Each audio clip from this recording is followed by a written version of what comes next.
Ya a las 7 de la mañana con 22 minutos y tal y como anunciamos previamente, ya me acompaña Carlos Rabascal, candidato a la presidencia de la República por la Izquierda Democrática. Está aquí de manera presencial. Carlos, gracias por acompañarme. No, gracias a ti, Belkis. Un gusto estar contigo, compartiendo con tu audiencia en Radio Municipal. Aquí en este espacio seguimos en esta dinámica de conocer detalles de los planes de gobierno por parte de los candidatos y ahora es el turno de Carlos Rabascal. ¿Con qué se presenta a esta contienda electoral? Bueno, nos presentamos y me presento básicamente con la verdad, con la ética y con la cultura, la legalidad, cosa que se ha venido perdiendo en el país. Vemos hoy en medio de un proceso electoral una campaña que se está concentrando en los extremos dogmáticos, porque ni siquiera son ideologías, sino son dogmas. Y dentro de esos dogmas vemos un presidente candidato que no le importa si rompe la ley, rompe la Constitución. Hace poco, 4 meses, Roberto Aguilar, columnista de Diario El Expreso, hablaba, el presidente de la República rompe la ley todos los días. Y no pasa nada, es decir, no pasa nada. Y por otro lado tenemos una asimetría en la vida política ecuatoriana, que hay un sistema político ecuatoriano que está diseñado básicamente para las grandes chequeras. Basta ver las inversiones que se tiene en las redes sociales, tanto del presidente Daniel Noboa, tanto de la candidatura de Luisa González. Entonces hay una gran asimetría y frente a eso es difícil poder competir en igualdad de condiciones. Eso por un lado. Pero por otro lado yo lo que veo es una adicción al poder, tanto del expresidente Correa, que inició toda esta división y esta fragmentación de la sociedad ecuatoriana con ese estilo de las redes sociales, los troles y todas las cuestiones. Y un presidente Noboa también, que también divide a la sociedad, también fragmenta a la sociedad y realmente no se presentan propuestas que saquen al país adelante. Te escuchaba a ti, Belkis, que dabas una noticia sobre los últimos resultados del INEC en términos de la pobreza. Decían, 5 millones de personas que ganan de $91 al mes per cápita para abajo. Y la pobreza extrema, 2 millones de personas que tienen un ingreso per cápita de 51, 53 dólares. Estamos hablando de 7 millones de personas. De 7 millones de personas, de una población de 18 millones de personas y con una población económicamente activa de 8 millones de personas. Entonces, no estamos fijándonos en la realidad de lo que está viviendo el pueblo ecuatoriano. La política se trata de vidas y no hay una propuesta como para enfocarnos realmente para solucionar los problemas. Tenemos problemas de seguridad, pero los problemas de seguridad son consecuencia de algo, son consecuencia del abandono, son consecuencia de una economía que no crece y si una economía no crece, crece el desempleo y crece la pobreza y eso los convierte en presa fácil para el crimen organizado. Y acá estamos viviendo un viva la fiesta en el Ecuador, donde estamos acostumbrándonos al show, nos estamos acostumbrando es a la bronca y a la pelea, en vez de enfocarnos de cómo sacamos a las personas de la crisis y mejoramos su calidad de vida. Y en ese sentido, Carlos, ¿cómo hacerlo? Porque más todavía en estas coyunturas electorales somos expertos y digo yo, somos campeones en los diagnósticos. Queda clara la situación y la realidad actual de nuestro país en términos de pobreza, en términos de desempleo, en términos de inseguridad y tantos otros aspectos que nos aquejan como sociedad. Pero más allá de eso, ¿cuáles son esos planteamientos concretos para atacarlo? Vamos directo. Para mí el eje central es la economía. Si bien tenemos que hacer una gran reforma a la institucionalidad de la seguridad, que es importante, para mí el eje central es la economía. ¿A qué me refiero con esto? A ver, tenemos desde hace muchos años un hipercentralismo que nos ha venido prácticamente matando y que no ha permitido la creación de nuevos actores económicos que generen riqueza y generen trabajo. Entonces, nosotros lo que planteamos es resolver el tema económico casualmente para recuperar la capacidad de inclusión a la economía, a la inclusión social y económica de los ciudadanos que están en la informalidad, de esos 7 de cada 10 ecuatorianos.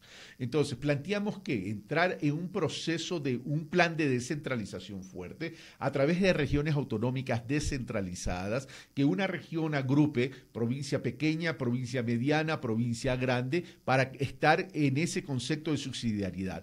El gobernador es elección popular. De esa manera desactivamos y desconcentramos ese poder político que lo que único que genera es hipercaudillismo y que quieren todo el poder absoluto. Quieren todo el poder absoluto. Y redistribuimos el poder en las distintas regiones y acercamos ese poder a la población más próxima a los territorios.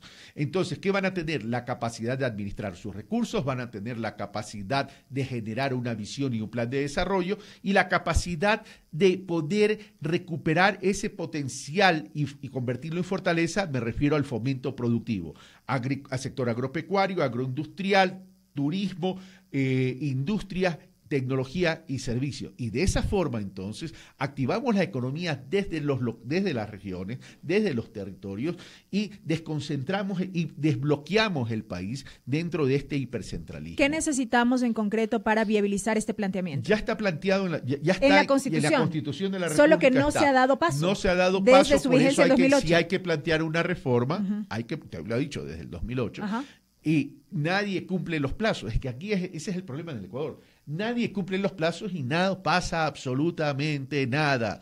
Lo único que pasa es que la gente se sigue empobreciendo, la gente sigue estando en el desempleo y se incrementa. Necesitamos una reforma, un ajuste a esa reforma para fortalecer y establecer la obligatoriedad y ya no establecer el tema voluntario. Entonces vamos a presentar una reforma. Eso en el aspecto de la economía. Pero hay que tener acciones de corto, mediano y de largo plazo para poder activar la economía. Acciones de corto plazo. 1. Activar la cadena de pagos. El gobierno central le debe a los municipios, a las prefecturas, a los proveedores y al Instituto Ecuatoriano de Seguridad Social. Tenemos que activar los pagos dentro de un plan de pagos, cosa que ese dinero, cuando se lo pague a todos estos acreedores, comienza a incorporarse en la economía y al momento que se incorpora en la economía se activa consumo, se activa producción, se activa empleo. Por tanto, vamos a incrementar. Eso como punto 1. Punto 2, Banco del Estado. ¿El Banco del Estado qué es? Una institución financiera, una banca pública que está llamada a financiar ¿qué? Obras de infraestructura de los municipios y prefecturas. Con una línea de crédito para los municipios y prefecturas de 1.500 millones de dólares, que sí los tiene, podemos financiar ¿qué? Agua potable, alcantarillado, sistema de gestión, modelos y sistema de gestión de residuos dentro de un concepto de economía circular con Plan Nacional de Reciclaje, riego, electrificación, vías, etcétera. También entonces a través de las obras tenemos un efecto multiplicador de la economía. Incluso se puede financiar programas de vivienda de interés social. También con la construcción podemos generar más trabajo. Eso en el corto plazo. Por otro lado, tenemos que incentivar al sector productivo para efectos de ¿qué? Para efectos de que disminuya ese costo de producción y que pueda invertir, que se sienta incentivado a invertir. Entonces, ¿qué pensamos hacer? Vamos a declarar aranceles ceros para la importación de materia prima, insumos y bienes de capital, porque necesito que el sector productivo se enganche dentro de este proceso. ¿Cómo está la economía actualmente, Carlos, de lo que se puede mirar para poder llevar adelante estas propuestas en el corto plazo, como bien señala? A ver, por ejemplo, el hecho de ponerse al día con aquellos sectores con los que el gobierno central está en deuda. En la parte interna, claro. O sea, uno eso. Pero lo otro también que ya tenemos que con políticas más de mediano y largo plazo es entrar a incentivar la inversión privada a través de la articulación público-privada. Para eso tenemos las concesiones. Es decir, por ejemplo, vías, las vías interprovinciales, las vías nacionales. Por ejemplo, un ejemplo de vía es la autopista Guayaquil-Quito, que tanto se habla pero poco se ha hecho.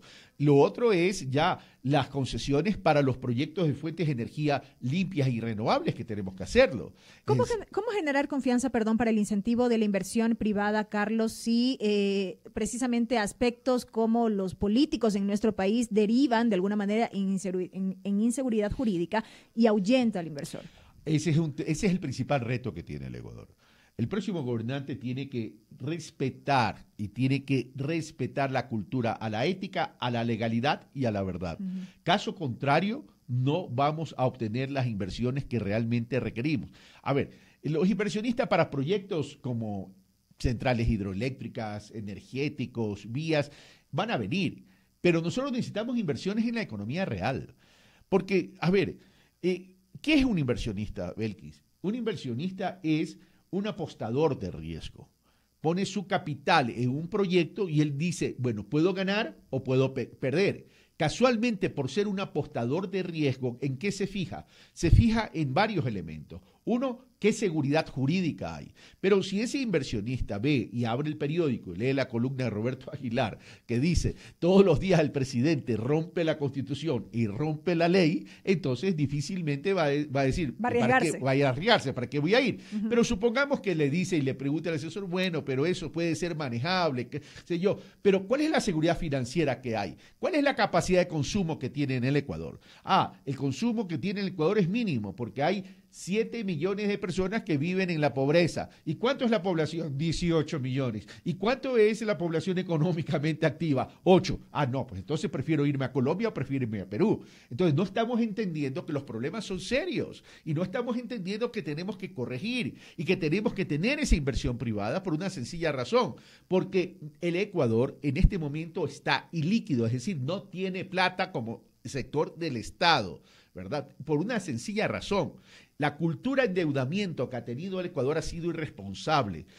Más de 87 mil millones de dólares de deuda y nuestro Producto Interno Bruto 100 mil millones de dólares, con una carga de pago de deuda, de capital e intereses anual de 9 mil millones, que representa el 25% del presupuesto del Estado. Entonces, no estamos viendo que si no actuamos rápido, el Ecuador se nos va a deteriorar, y si el país se deteriora, se deterioran la vida de los ecuatorianos. A mí me llama la atención que cuando veo las encuestas, dicen que hay un indicador de optimismo muy alto, ¿verdad? Eso no guarda relación con la verdad. Con la realidad. Porque si 7 millones de personas son pobres, ¿cómo vamos a tener un indicador de optimismo? Es decir, nos están mintiendo, y aquí todo el mundo está mintiendo. Dicen los políticos, necesitamos una democracia libre, pero el correísmo y el gobierno, ¿qué quiere? Es cooptar al Consejo de Participación Ciudadana, cooptar al Consejo de la Judicatura. Eso no se llama democracia, Belkis. Eso es un irrespeto a la dignidad de un pueblo. Mientras sigamos violentando la democracia y atentando y afectando contra la libertad en democracia, estamos afectando la vida de los pueblos. Parece que esta adicción es una adicción muy superior a la cocaína. Parece que esta adicción es muy superior a cualquier droga. La adicción del poder, cuando se quieren quedar para siempre, afecta la paz y la tranquilidad de un pueblo. Cuando tenemos que entrar a mejorar la economía y a erradicar el crimen organizado y la corrupción. Carlos, de otro lado, la seguridad social. Escuchaba yo también propuestas como parte de su campaña alrededor de la seguridad social en el país, que de cuando en cuando nos mantiene en esta permanente preocupación de qué va a pasar a futuro, de qué va a pasar con los aportes, de si es sostenible o no en el tiempo. ¿Cuál es el planteamiento central aquí? A ver, si no se hace nada no va a ser sostenible, eso es evidente, pero hay que hacer. Lo que pasa es que falta creatividad también, pues dentro de los gobiernos y del consejo directivo que maneja la seguridad social. ¿Qué implica esa creatividad? Yo no estoy hablando de subir los aportes, ni estoy de subir los aportes individuales, pues, ¿no? Y tampoco estoy hablando de subir los años de aportes. No. Eso está descartado como parte de la propuesta. Está descartado. La solución no va por ahí, pero por Dios. A ver, ¿qué necesito? Necesito incrementar el número de afiliados, que es distinto. En el corto, mediano y largo plazo tenemos que activar la economía, porque una economía que crece el empleo, ¿verdad? Entonces, pero eso me va a tomar un tiempo, pero sí puedo tomar decisiones. A ver, en Colombia, aquí en el Ecuador, que se pone el ejemplo de Colombia para todo, que el sector energético, Colombia, que tal cosa, Colombia, que tal cosa, Colombia. Bueno, vamos al tema de Colombia. En Colombia, los profesionales están obligados, los profesionales que facturan, que desarrollan una actividad económica, profesional, facturan, están obligados a aportar a la seguridad social. Ahí tienes tú un mecanismo rápido que permite incrementar los ingresos a la seguridad social. Pero por otro lado, también tenemos que desarrollar como seguro social, un modelo de creación de productos financieros, ¿verdad? En articulación con la banca privada, ¿verdad? Y modelos también, productos financieros de ahorro, a efectos que la gente se sienta incentivada, no al aporte solamente, sino que se sienta motivada a decir, a ver, ¿yo por qué voy a ahorrar en el banco XYZ? No, yo voy a ahorrar, yo quiero tener mi ahorro, que no es aporte, en la seguridad social. ¿Por qué no lo podemos hacer? ¿Cuánto viene de remesas del exterior? Promedio $5.200 millones año. ¿Por qué no puedo crear un producto financiero que genere rendimiento para el inversionista o ahorrista, hermano y hermana ecuatoriano que vive en el exterior, que tenga un rendimiento superior a la tasa pasiva en Europa o en Estados Unidos? Y de esa manera el Seguro Social puede ir captando recursos. Y si capta recursos, ¿los invierte en qué? Lo invierte en procesos, ¿verdad?, para atender las prestaciones, y también lo puede invertir en otro tipo de actividades que le genere mayor utilidad. Bajo una misma dinámica como ocurre en la banca privada. Pero es el seguro social es un seguro, independientemente que sea un seguro público, ¿verdad? Si es un seguro, ¿qué es? Es un tema financiero. Es que si no entendemos que el seguro social, si bien tiene un objetivo de carácter social, es un modelo financiero. ¿Por qué es un modelo financiero? Porque tiene que tener la obligación de poder multiplicar el patrimonio de ese seguro para poder atender las jubilaciones y atender las otras obligaciones que tiene, como por ejemplo el tema de salud. Pero nos quedamos llorando aquí en el Ecuador, nos cruzamos de brazos y no hacemos nada, por Dios. ¿Quién dice que no podemos crear otros productos dentro del Seguro Social que vaya más allá de los aportes? Usted ha dicho de otro lado, y Carlos, otro tema, perdón, Belkis, optimizar bien los recursos. A ver, esta demagogia de Ramiro González en el gobierno de Correa, de querer incorporar hijos menores de edad, eso iba, hijos precisamente, menores de edad, sin la contraprestación de ingreso, es una tamaña irresponsabilidad, pues. A ver, nadie está diciendo que esos chicos pierdan el derecho al acceso a salud. ¿Cómo le brindamos cobertura entonces? A través de la red de salud pública. Para eso está el Ministerio de Salud Pública. Y allí no se podría configurar una alternativa en el marco de la seguridad social para brindar esa prestación, claro, a cambio de una prima aporte adicional, a cambio de un aporte adicional. ¿Quieren quedarse en la seguridad social? Señor padre titular, ¿verdad? Pague un aporte adicional por la cobertura de sus hijos. ¿No quiere pagar? No hay problema. Pero ellos ya no tendrán la cobertura en Seguro Social, pero sí tendrán la cobertura y la atención en la red de los hospitales y centros de salud del Ministerio de Salud Pública. Que también debe ser potenciado y debe ser atendido, por supuesto, y una eficazmente. De las cosas es eliminar esa mafia que hay adentro, no solamente en los hospitales, sino también en el Seguro Social. Porque esa es otra cosa, el Seguro Social, ¿qué pasa? Es auditoría para los prestadores, pero deciden a discreción a quien le pagan. Y están destruyendo un pocotón de patrimonio, y destruir esos patrimonios es permitir que quiebren esos prestadores externos y que se despiden médicos, enfermeras, operadores de la salud. Es decir, hay una gran irresponsabilidad. ¿Por qué? Por esa adicción del poder, porque hay dos señoritos que están adictos al poder, que se quieren quedar en el poder y que no están pensando en la gente. Carlos, en materia de seguridad, brevemente. En materia de seguridad, comencemos por el tema. A ver, ¿qué es el crimen organizado? El crimen organizado no solo es narcotráfico. El crimen organizado es narcotráfico, lavado, trata de personas, etcétera, etcétera, etcétera. Mueve miles de millones de dólares. Pertenece a la red global del crimen. Y nosotros pretendemos tan solo combatirlos con militares y policías en la calle. Que claro que hay que combatirlos en la calle. ¿A quién combatimos en la calle? A las bandas que hacen ruido, a las bandas. Pero estamos dándole donde más le duele al narcotráfico. Al crimen organizado no. Al crimen organizado hay que darles en el bolsillo. Y para eso necesitamos un sistema de inteligencia potente que en este momento está cooptado. Por tanto, tenemos que eliminar el CIES y crear un sistema de inteligencia civil especializado a efectos de que pueda tener toda una configuración, toda una estrategia que permita anticiparse a los movimientos del crimen organizado. Como está cooptado, ¿qué tenemos que hacer? Controles cruzados. ¿Qué llamo controles cruzados? Sistemas de contrainteligencia, también civil, para que esté investigando dónde está la corrupción, dónde está la cooptación dentro de los agentes estatales que están permitiendo la filtración de información hacia el crimen organizado. Unidad de inteligencia financiera, que incluya a la UAFE, que incluya al SRI, que incluya a la Fiscalía, a las 3 superintendencias de financieras, bancos, compañías y economía popular y solidaria, a la función judicial, etcétera. ¿Para qué? Para establecer a través de la tecnología, a través de análisis económicos, financieros, sectoriales, la trazabilidad del dinero del crimen organizado, combatir las economías ilícitas. Pero ¿cuántas sentencias hay de gente que lava activos? Aquí en el Ecuador, entre el 2022 y 2023, una. En Colombia y en Perú, más de 25 al año. Más de 25 al año.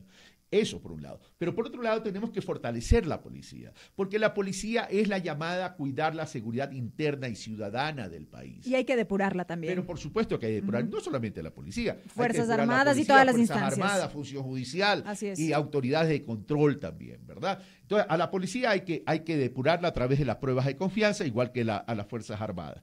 Formar, capacitar, establecer la carrera policial en todos los ámbitos de la policía, ¿verdad?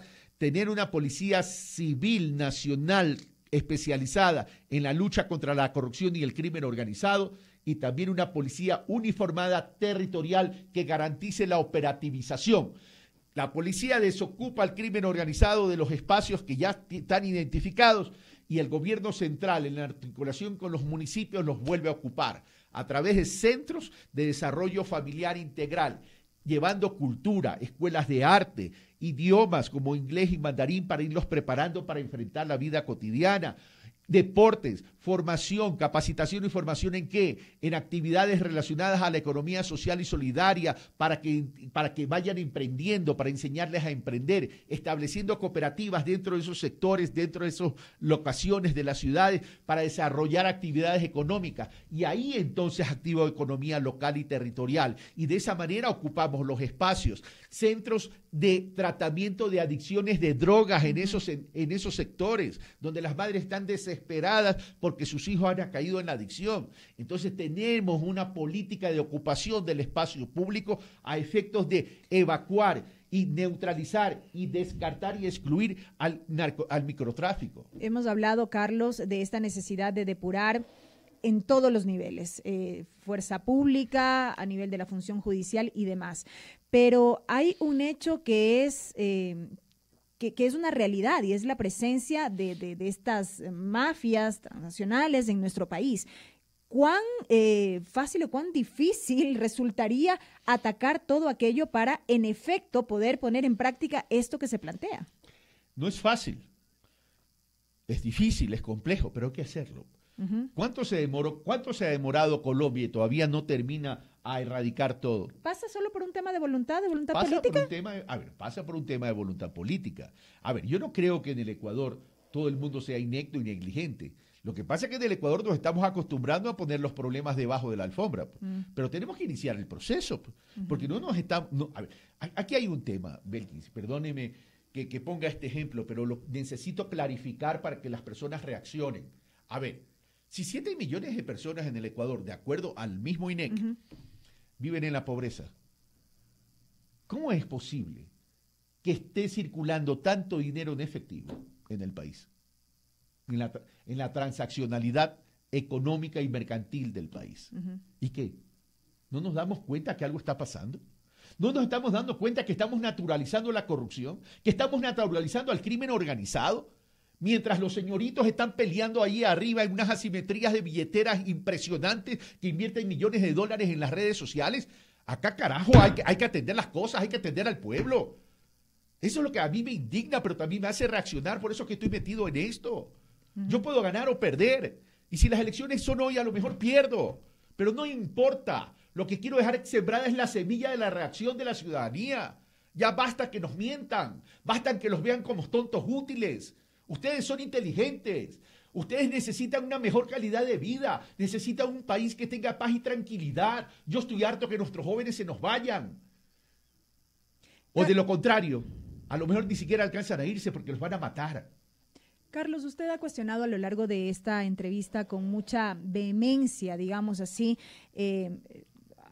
tanto a las políticas del gobierno nacional cuanto la revolución ciudadana, por así decirlo. No al partido como tal, Ajá. es a su cabeza, al partido no. Yo respeto ese Porque partido. iba hacia eso, porque de llegar a la presidencia de la República y de mantenerse esta tónica de una presencia importante, por ejemplo, de asambleístas de la Revolución Ciudadana en esta nueva conformación de la legislatura, pero puntualmente refiriéndome a la función legislativa, va a tener que existir una coordinación entre funciones, lo que no hemos visto en este último tiempo para que haya un mínimo de gobernabilidad en el país. Mire, Belkis. Coordinación siempre va a tener que existir, pero una coordinación que esté encauzada a rescatar la paz, la tranquilidad, la economía y el desarrollo del país. Porque si hay que coordinar en función de temas de quién controla la justicia, no. A eso yo no me presto. Yo por eso propongo la eliminación del Consejo de Participación Ciudadana y propongo la eliminación del Consejo de la Judicatura. A ver, yo puedo tener muchos amigos en los distintos sectores de la política ecuatoriana. De hecho, los tengo. Amigos muy queridos, amigos que respeto muchísimo, ¿verdad? Pero mi principal compromiso no es la amistad. Mi principal compromiso es con la vida de las personas. Y si tengo que como gobernante gobernar, valga la redundancia, a través de consultas populares, lo tendré que hacer. En este sentido, entonces, se ratifica que en su gobierno se eliminará el Consejo de Participación y el Consejo de la Judicatura. Porque ¿qué es el Consejo de Participación? ¿Las autoridades serían designadas nuevamente, en este caso por la Asamblea Nacional, como ocurría con el Congreso? ¿O cómo sería la dinámica? He dicho que también ahí voy a tener una reforma. Ajá. Porque tanto la política le ha metido la mano a todo esto y tengo que sacarle la mano a la política de eso. Por eso he acudido a Naciones Unidas para que a través de Naciones Unidas establecer la gestión en el manejo de los concursos de méritos y oposición, ¿para qué? Para la designación de jueces, de magistrados, operadores de justicia y autoridades de control. ¿Pero qué instancia como tal le llevaría adelante, más allá de este apoyo de Naciones Unidas? El tema de Naciones Unidas, que Naciones Unidas lo lleve. ¿Ya? Lo maneja Naciones Unidas. Ahí tendríamos que hacer una reforma, pero hay que hacerlo. Y en este momento, mire usted cómo se están peleando. Mire el relajo que se armó con el superintendente de bancos. Mira el relajo que se está armando con la designación de la nueva o el nuevo fiscal. La fiscal actual tiene que dejar el cargo en el mes de abril. Han bloqueado tanto el proceso de selección de la designación del nuevo fiscal. ¿Qué están haciendo? ¿Quieren que el actual fiscal se prorrogue? ¿Que hay un acuerdo? ¿Hay un acuerdo entre quiénes ahí? ¿Entre el gobierno con los bloques políticos? ¿Quiénes están manejando el Consejo de Participación Ciudadana? Mire el Consejo de la Judicatura, cómo se dio. O sea, nombran al señor, al abogado Godoy. Ya, se rasgaron la vestidura. Pero resulta que el gobierno se abstuvo, pues, y con la abstención permitió. Entonces ya no nos mientan, pues. O sea, a ver, ¿por qué no mejor a esa clase política no le dedicamos la canción de Ricardo Arjona? El problema no es que me mientas, el problema es que te crea. Quiero insistir en este planteamiento para no dejarlo suelto, Carlos, porque me llama la atención. Quisiera saber si es que existe alguna experiencia en la región, en otro país, en el sentido de que una organización no gubernamental incide en estos procesos. Guatemala. En Guatemala incluso fue más allá. Yo estoy hablando del proceso de selección. En Guatemala se creó una unidad de fiscalía especializada. ¿En coordinación con qué? En coordinación con la Fiscalía de Guatemala. No es que se pierde la soberanía, pero ahí tenemos los controles cruzados. Pues. Entonces, cuando ya se comenzó a poner el dedo en la llaga y cuando ya se comenzó a descubrir la verdadera corrupción, ahí sí la clase política saltó, pues, ¿no? Y eso es lo que tiene que ver solamente con las autoridades, por ejemplo, que son designadas por el CPCCS. ¿Qué pasa con el ámbito de la justicia? ¿Pasaría todo a manos de la Corte Nacional de Justicia de desaparecer el Consejo de la Judicatura? Correcto. Ahí lo que hay que crear es una unidad administrativa, porque el Consejo de la Judicatura lo que tiene que establecer es la gestión administrativa y operativa, ¿verdad? Tiene que velar por el tema tecnológico, tiene que velar por el tema logístico, por el tema de mantenimiento de los edificios, el sistema administrativo, etcétera, etcétera, etcétera. Pero quitarle esa capacidad de presión a los jueces.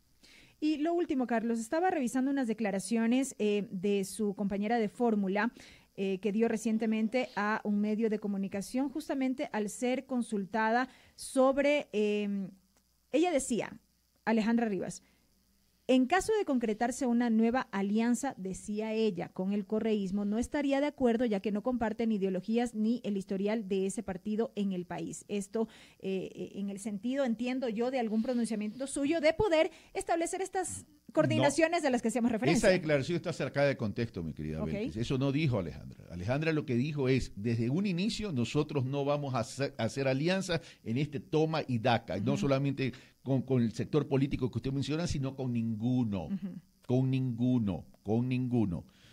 La periodista que insiste en preguntar eso, y tiene la misma respuesta y la sacan de contexto, porque en ningún momento yo tampoco he dicho que voy a tener unas alianzas. Yo lo he dicho tenemos que generar una concertación a través de puntos de encuentros para sacar al país de la crisis.